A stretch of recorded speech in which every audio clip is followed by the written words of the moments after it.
The edge of the universe was never supposed to be this close. Not in human terms.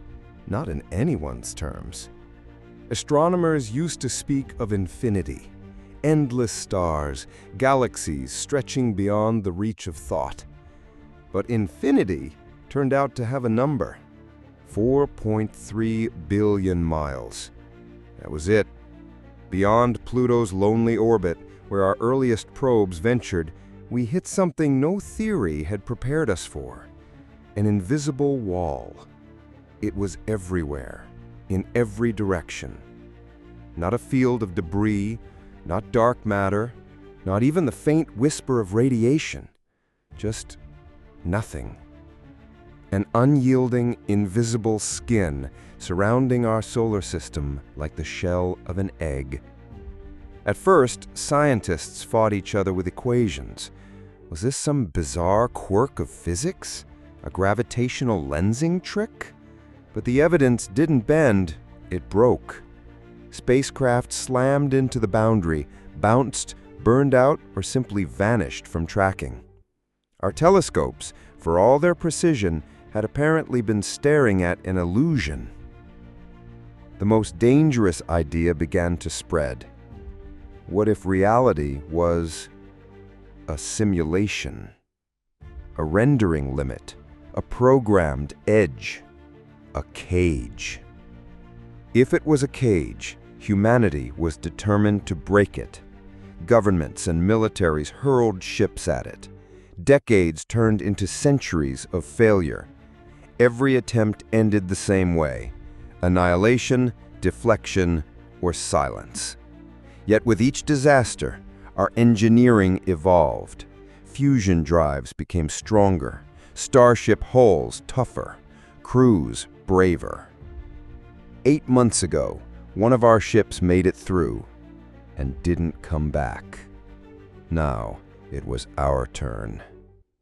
I checked the harness across my chest, the familiar weight of the North American Space Command insignia, heavy on my uniform.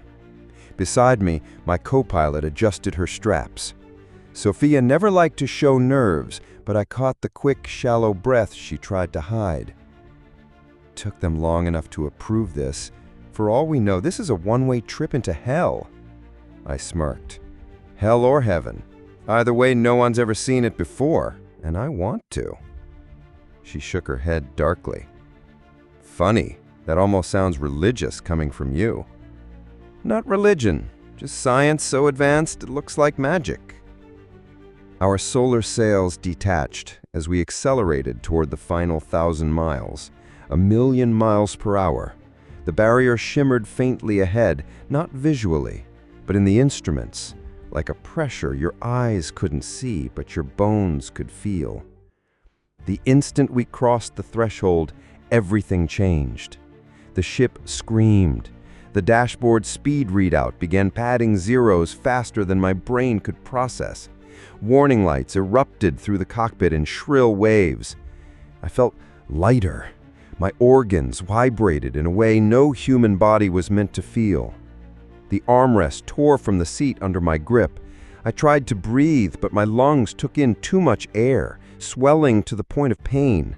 I screamed it out, but the sound was swallowed by the roar of reality itself. Sophia's shout was lost in the chaos. The windshield wasn't showing stars anymore. It was showing inside the sun. A boiling, molten tunnel. A tunnel with no end. Time didn't stretch, it fractured. And then it stopped. The cockpit was quiet, except for our breathing. The stars had returned. We made it, I whispered. Yeah, but where the hell are we? Sophia's voice was shaking. I checked the speed readout and froze. What the? We're not slowing down. That's 1 billion, no, 1 trillion miles per hour. The ship spun wildly, controls unresponsive. I slammed the thrusters. The hull groaned like a wounded animal. Something gave way with a metallic shriek. We were out of control. And up ahead, an asteroid field. The asteroid field wasn't just ahead, It was rushing toward us faster than thought could form. The ship's AI tried to map their distances, but at our impossible speed, the display was a blur of red warnings. I slammed the auxiliary thrusters in the opposite direction, praying that physics still meant something here. Miraculously, our velocity dropped, but slowed in this context still meant hundreds of miles per second. One jagged rock loomed larger and larger in the viewport until it blotted out half the stars. Impact. The sound was a shattering scream through the hull, followed by a violent tumble that crushed us against our restraints.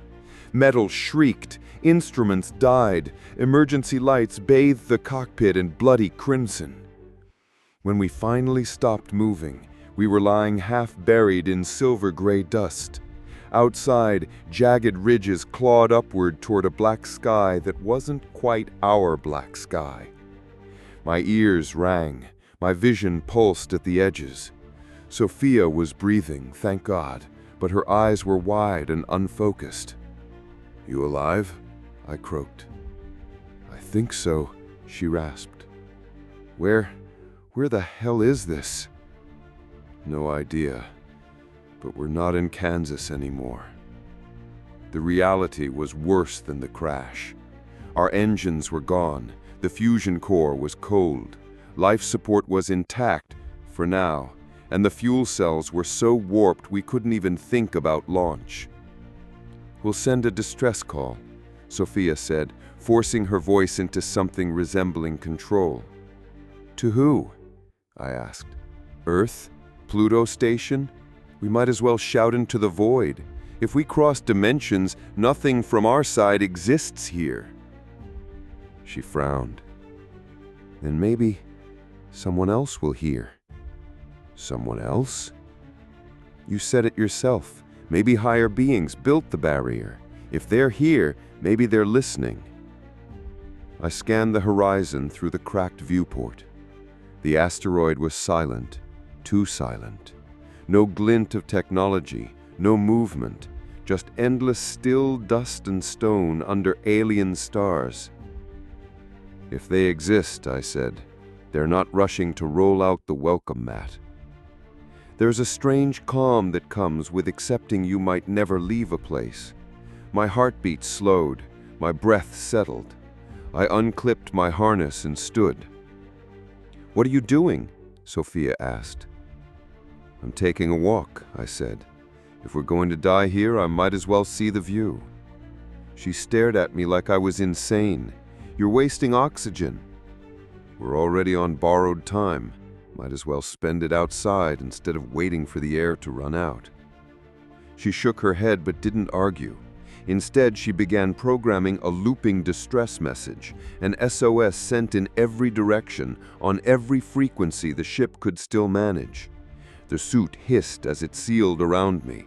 The moment I stepped out, my boots crunched into alien dust that probably had never been touched by anything living. The silence was different here, thicker, like the void itself was listening. I turned slowly, my visor reflecting the broken hull of our ship against the strange, distant constellations. Some of those stars didn't belong to any map I knew. Some of them seemed wrong, too perfect in their alignment. Then, movement. Not in the sky, not on the ridges, but in the dust itself. A ripple, subtle but deliberate, curling toward me like a living shadow. "Sophia," I said into the calm, "you might want to put on your suit." "Why?" Her voice crackled back. "Because," I whispered, "I don't think we're alone here. If you want to know what's coming next, trust me, it's not what you think. Subscribe to Mystic Nature Sci-Fi and turn on notifications. The next chapter will take you deeper into the unknown. Because out here, beyond the edge of the universe, the real journey is just beginning."